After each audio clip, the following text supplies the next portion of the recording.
Hello दोस्तों, स्वागत है आपका फिर से हिंदी डिक्टेशन के लिए। तो चलिए शुरू करते हैं। स्टार्ट।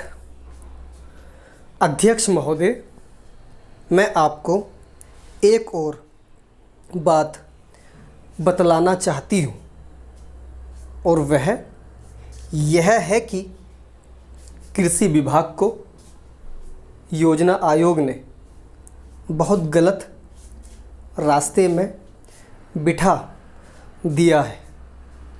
उन लोगों के पास लड़ने के लिए दम नहीं है और देश में खाद्यान्न का उत्पादन बढ़ाने के लिए जो योजनाएं चाहिए और उनके लिए जो धनराशि चाहिए वे उनको पूरी तरह संस्वीकृत नहीं करा पाते हैं।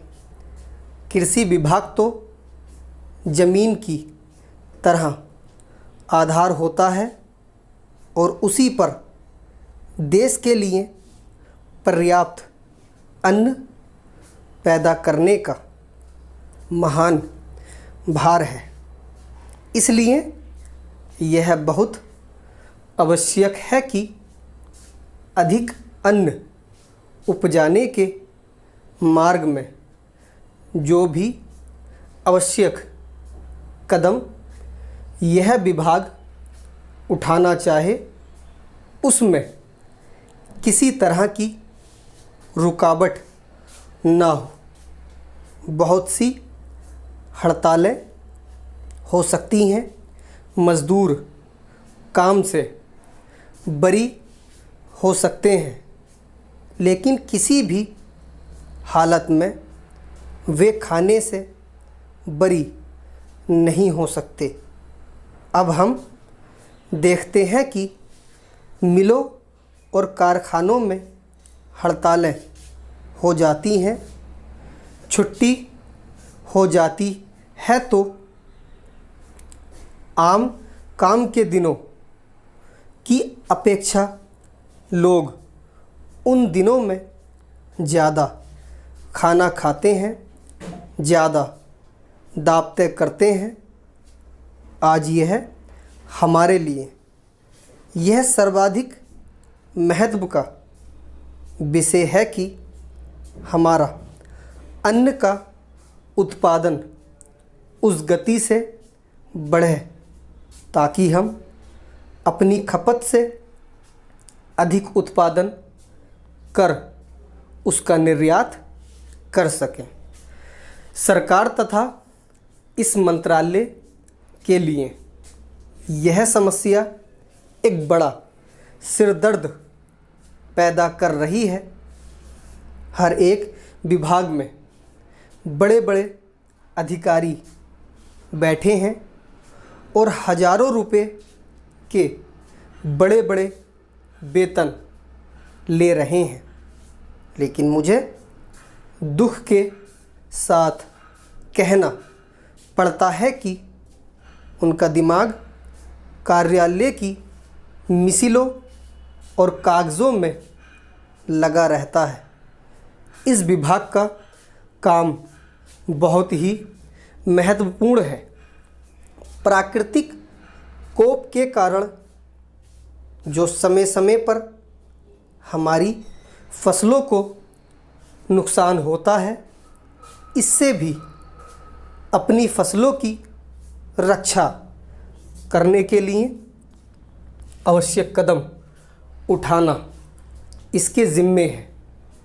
आज मेरे पास लखनऊ से कुछ लोग आए थे और वे लोग बोल रहे थे कि यहाँ दिल्ली में इस अवसर पर ठंडी हवा चल रही है और आप यहाँ दरवाजे बंद करके बैठे हैं या आराम से लेटे हैं, लेकिन हमारी तो जान खतरे में है। वहाँ ओले गिर रहे हैं और हमारी गेहूं की फसल खतरे में है।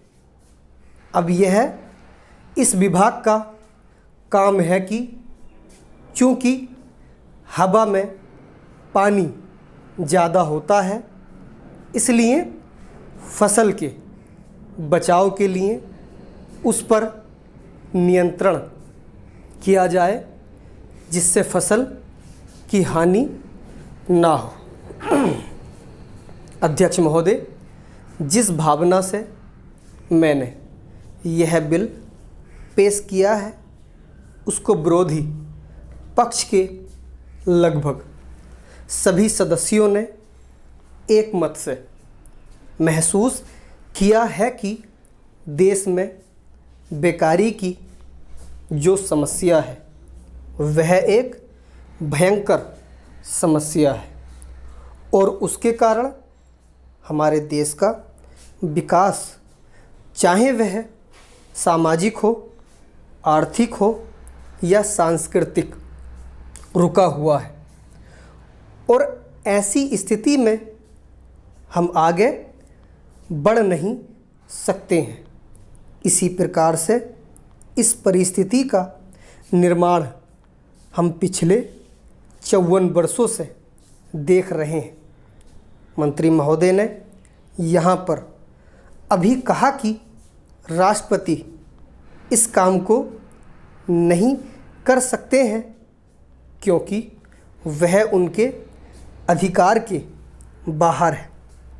आप राज्यों में राज्यपाल शासन स्थापित करते हैं जब यह देखते हैं कि किसी राज्य में वहाँ की व्यवस्था, वहाँ का विकास ठीक नहीं हो रहा है, जब किसी राज्य में गड़बड़ी फैल रही है, विकास का काम समाप्त हो गया हो और जिम्मेदारी से लोग काम ना करते हो, तो वहाँ पर राज्यपाल शासन स्थापित किया जाता है।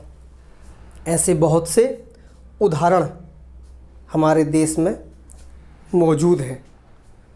उसी प्रकार से हमारे राष्ट्रपति हैं और अगर देश में इस तरह की स्थिति बरसों तक चले तो कोई कारण नहीं है।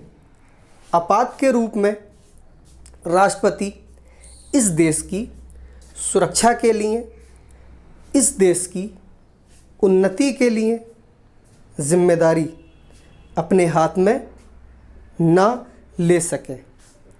हमारे भाइयों ने बहुत से उदाहरण दिए हैं कि राज्यों में संयुक्त सरकारें नहीं चली, लेकिन उसके पीछे राजनीतिक हथकंडे थे।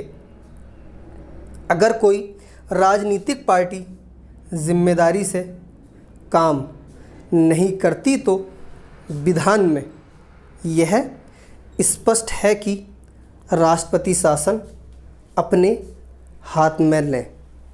मैं एक उदाहरण देता हूं कि संविधान में आदिवासी हरिजनों के उत्थान के लिए प्रण किया गया था कि 10 वर्ष में उनकी सामाजिक तथा आर्थिक स्थिति को सुधार देंगे, लेकिन यह सरकार उसमें भी असफल रही।